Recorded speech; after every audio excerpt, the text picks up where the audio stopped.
Hi viewers, welcome to our channel. ప్రస్తుతం మనతో పాటు సీనియర్ జర్నలిస్ట్ దాము బాలా సార్ వారితో మాట్లాడదాం. నమస్కారం సార్.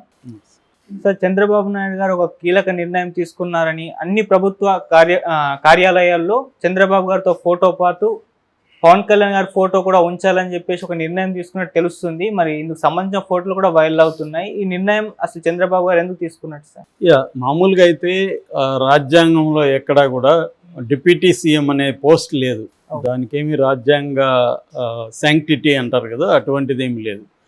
అది ఊరికే ఇస్తూ ఉంటారు, పొలిటికల్ రీజన్స్తో ఇస్తూ ఉంటారు.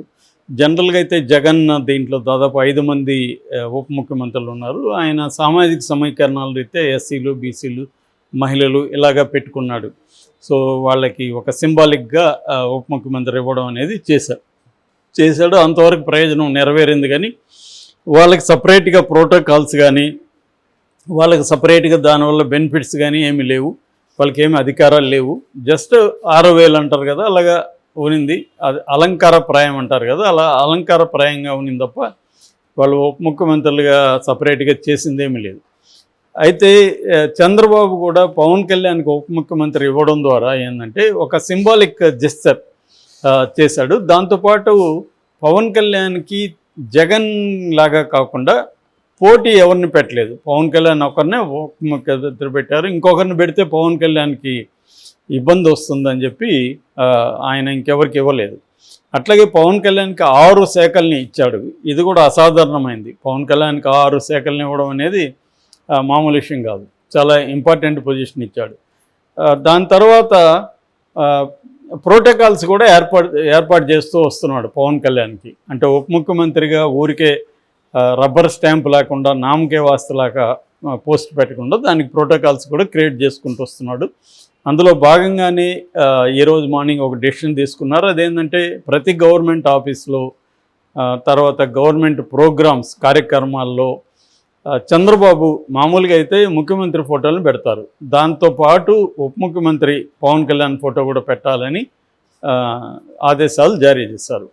సో చంద్రబాబు ఎందుకు పవన్ కళ్యాణ్కి ఇంత ఇంపార్టెన్స్ ఇస్తున్నాడు అంటే, అధికారం రాకముందు ఇచ్చాడంటే అర్థమవుతుంది అందరికీ. పవన్ అవసరం ఉంది, పవన్ లేకుండా తాను గెలవలేనని చంద్రబాబుకి గట్టి నమ్మకం కాబట్టి పవన్ మీద ఆధారపడాల్సి వచ్చింది. పవన్ మీద ఆధారపడినాక పవన్ అడిగిన సీట్లు ఇవ్వలేదు. అట్లాగే జనసేన కావచ్చు, కాపు నాయకులు హరిరామ్ జోగయ్య లాంటి వాళ్ళు డిమాండ్ చేసినట్టుగా 50-60 సీట్లు పవన్ కళ్యాణ్కి ఇవ్వలేదు. కేవలం 20, ఫస్ట్లో 24 ఇచ్చారనుకుంటా. దాని తర్వాత అది కూడా పవన్ కళ్యాణ్ 3 త్యాగం చేశాడు. సో అట్లాగే ఎంపీ కూడా 1 త్యాగం చేశాడు. ఓవరాల్గా 21 ఎమ్మెల్యే, 2 ఎంపీ సీట్లు ఇచ్చారు. సరే, అవన్నీ 100% స్ట్రైక్ రేట్తో పవన్ గెలుచుకున్నాడు.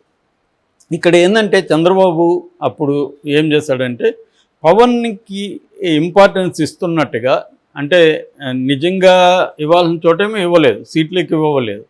ఇవ్వకపోవడానికి కూడా చంద్రబాబుకు రీజన్స్ ఉన్నాయి. ఎందుకంటే పవన్ కళ్యాణ్ ఓట్ షేరే గతంలో 6% కాబట్టి, అతని క్యాండిడేట్సే సరిగా లేరు కాబట్టి, ఇప్పుడు ఇచ్చినా కూడా వాళ్ళు గెలవలేరు, వేస్ట్ అవుతుంది కాబట్టి అంతవరకు ఇవ్వడం కరెక్టే, అక్కడేమీ ఇబ్బంది లేదు.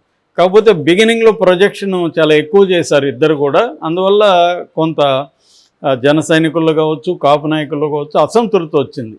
అట్లాగే లోకేష్ కూడా ఆయన ముఖ్యమంత్రి అవడం ఏంటి, మా నాన్నే చంద్రబాబు నాయుడే ముఖ్యమంత్రి అవుతారు, ఉప ముఖ్యమంత్రి కూడా మేము పాలిట్ బ్యూరోలో డిస్కస్ చేస్తాం, ఇవన్నీ ఎప్పుడైతే మాట్లాడాడో దీనికి వ్యతిరేకత విపరీతంగా వస్తే అప్పటి నుంచి చంద్రబాబు లోకేష్ని కంట్రోల్ చేశాడు. ఎక్కడనో మాట్లాడొద్దని పవన్ కళ్యాణ్కి ఇంపార్టెన్స్ ఇచ్చుకుంటూ వచ్చాడు. తనే పవన్ కళ్యాణ్ ఇంటికి వెళ్ళడం అలాంటివన్నీ చేశాడు. అంటే సింబాలిక్ జెస్చర్స్ అంటారు వీటిని.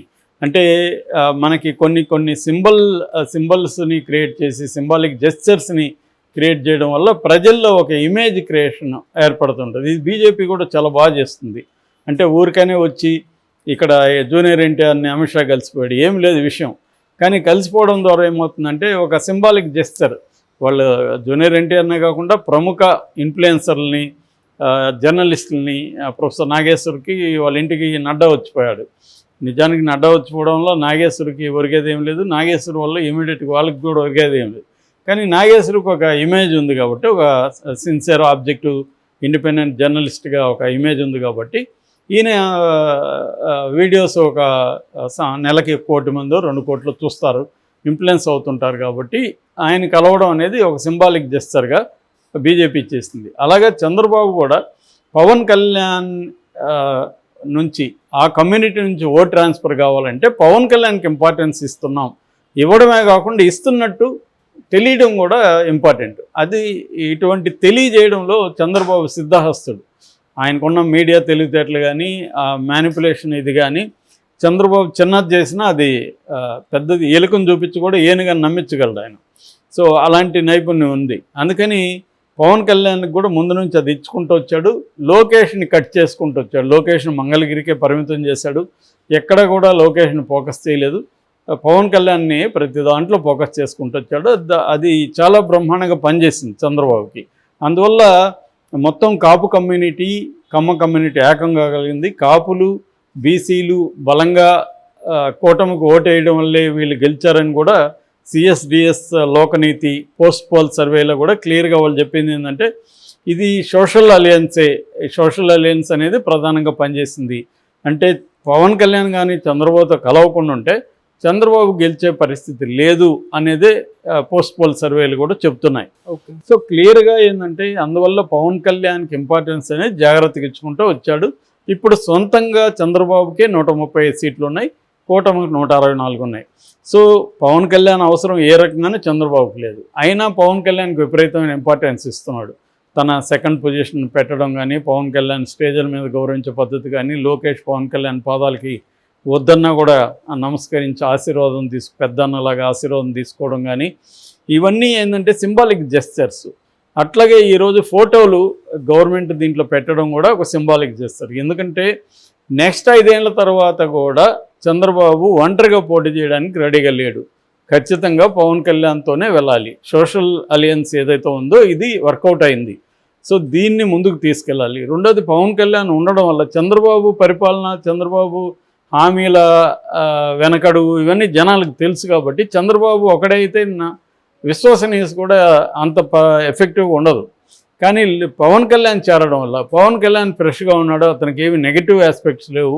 అందుకని వైసీపీ వాళ్ళు కూడా అతని మీద విమర్శించడానికి పిల్లల విషయం తీసుకొచ్చారు తప్ప ఇంక వేరే ఇష్యూ ఏం లేదు. పవన్ కళ్యాణ్ కుంభకోణాలు చేయలేదు, పవన్ కళ్యాణ్కి హామీలు ఇచ్చి వెనక్కి పోలేదు, ఇవన్నీ లేవు, అధికారమే రాలేదు. కాబట్టి అది చంద్రబాబుకి ఆ ఇమేజ్ బాగా ఉపయోగపడింది చంద్రబాబుకి. రెండోది నేను గ్యారంటీ, ఈ హామీలకి నేను గ్యారంటీ అని చంద్రబాబు తరపున పవన్ కళ్యాణ్ మాట్లాడడం, చాలా విషయాల్ని తను ఓన్ చేసుకొని నేను అని మాట్లాడడం, ఇవన్నీ జనాలకు కొత్తగా అనిపించాయి. ఒక కొత్త ఎలిమెంటు దీంట్లోకి యాడ్ అయింది. సో అందుకని నెక్స్ట్ 5 ఏళ్ల తర్వాత కూడా పవన్ కళ్యాణ్ ఇదే విధంగా జాగ్రత్తగా చూసుకుంటూ, అతను అడిగినవన్నీ ఇస్తూ, అతన్ని జాగ్రత్తగా చూసుకోవడం ద్వారా ఇది పవన్ కళ్యాణ్ని జాగ్రత్తగా చూసుకోవడం అంటే అర్థం పవన్ కళ్యాణ్ వెనకున్న కాపు సామాజిక వర్గాన్ని జాగ్రత్తగా చూసుకోవడం. ఈ కాపు, కమ్మ, బీసీ ఈ కాంబినేషన్ని జాగ్రత్తగా చూసుకుంటే 2029లో కూడా మనకు తిరుగుండదు అనేది చంద్రబాబు బతుకున్నంత వరకు పవన్ కళ్యాణ్ తిరుగుబాటు చేయడు. చంద్రబాబు లేనప్పుడు వీళ్ళిద్దరి మధ్య ప్రాబ్లమ్స్ వచ్చే విధంగా ఉంది. ఇది ఒక ఎలిమెంట్. రెండో ఎలిమెంటు మోడీకి పవన్ పట్ల ఉండే ప్రత్యేక ఇంట్రెస్ట్. మోడీ పవన్కి విపరీతమైన ఇంపార్టెన్స్ ఇస్తున్నాడు. మొన్న కూడా మనం చూస్తే ఆ విజువల్స్లో చిరంజీవి పవన్ కళ్యాణ్ అట్లుంటే ఈయనే మోడీ వచ్చి చొరవగా వాళ్ళిద్దరు చేతులు తీసుకొని పైకి లేపడం, ఇవన్నీ ఏం తెలియజేస్తున్నాయంటే మోడీ పవన్ కళ్యాణ్కి అట్మోస్ట్ ఇంపార్టెన్స్ ఇస్తున్నాడు, చిరంజీవికి అట్మోస్ట్ ఇంపార్టెన్స్ ఇస్తున్నాడు అని తెలుస్తుంది. సో మోడీకి ఇంకొక 10 ఏళ్ల పాటు తనే అధికారంలో ఉండాలి అన్న ఒక కోరిక ఉంది. కాబట్టి దానికి తగినట్టుగా ప్రతిదీ లాంగ్ టర్మ్ ప్లాన్లో వర్క్ చేస్తున్నాడు. ఆంధ్రాలో మోడీ ప్లాన్ ఏంటంటే చంద్రబాబు తనతో ఉంటే ఓకే, లేనప్పుడు ఇటు పవన్ కళ్యాణ్ తన వైపు పెట్టుకొని కమ్మ సెక్షన్ని, జూనియర్ ఎన్టీఆర్ని కమ్మ సెక్షన్ వైపు తీసుకొచ్చి తను ఒక సోషల్ ఈ కాంబినేషన్ని పెట్టుకొని వెళ్దామనేది మోడీకి ఉన్న ఇంట్రెస్ట్. అది చంద్రబాబుకు తెలుసు. అందుకని ఎవరినో మీరు ఎందుకు తేవాలి, మేమే మీతో ఉంటాం అన్న జెస్చర్ని చంద్రబాబు చూపిస్తున్నాడు. అందుకని ఈరోజు కూడా మనకి ప్రశాంత్ కిషోర్ నితీష్ కుమార్ని తీవ్రంగా విమర్శించాడు. నితీష్ కుమార్ ఏమీ డిమాండ్ చేయట్లేదు, ప్రత్యేక హోదా చేయట్లేదు, పిల్లలకు ఉద్యోగాలు అడగట్లేదు, షుగర్ ఫ్యాక్టరీలు అడగట్లేదు, ఈయన ఏమడుగుతున్నా అంటే 2025లో కూడా నేనే సీఎం ఉంటానని అడుగుతున్నాడు అని విమర్శించాడు. అదే విమర్శలు చంద్రబాబు కూడా అప్లై అవుతాయి కదా. చంద్రబాబు కూడా ఏం అడుగుతున్నాడు, ఇప్పటివరకు ఏం అడగలేదు. రాష్ట్రానికి ఏమన్నా అడిగాడా, ఏం అడగలేదు. కానీ చంద్రబాబు మీద విమర్శలు ఎవరు చేయకుండా చూసుకుంటున్నారు. ఎందుకంటే నితీష్ కంటే కూడా చంద్రబాబుకు బలం ఎక్కువ ఉంది. నితీష్ డిమాండ్ చేయలేడు. ఎందుకు, అక్కడ స్టేట్లో కూడా కొయిలేషన్ గవర్నమెంట్ ఉంది. నితీష్ డిమాండ్ చేసి ఇదైతే అక్కడ తనకు దెబ్బ. చంద్రబాబుకు అవేమీ లేవు. చంద్రబాబుకు అబ్సల్యూట్ మెజార్టీ ఉంది, 16 మంది ఎంపీలు ఉన్నారు. అయినా కూడా డిమాండ్ చేయట్లేదంటే అర్థం చంద్రబాబుకు కూడా భయం ఉంది. మనం ఈ కొయిలేషన్ నుంచి బయటకు వస్తే మళ్ళీ 2029లో గెలవలేము అనే ఒక భయం ఉంది. కాబట్టి పవన్ కళ్యాణ్కి ఇంపార్టెన్స్ ఇస్తున్నాడు. అంతకంటే ఏమి లేదు. ఏ రాజకీయ నాయకుడు ఏ పని చేసినా దాని వెనక టెంపరీ లేదా లాంగ్ టర్మ్ గోల్ అనేది ఉంటుంది. క్లియర్గా చంద్రబాబు చేసే ప్రతి పని వెనక కూడా రాజకీయాలు ఉంటాయి. ఇది వచ్చి కారణాలు ఇవి.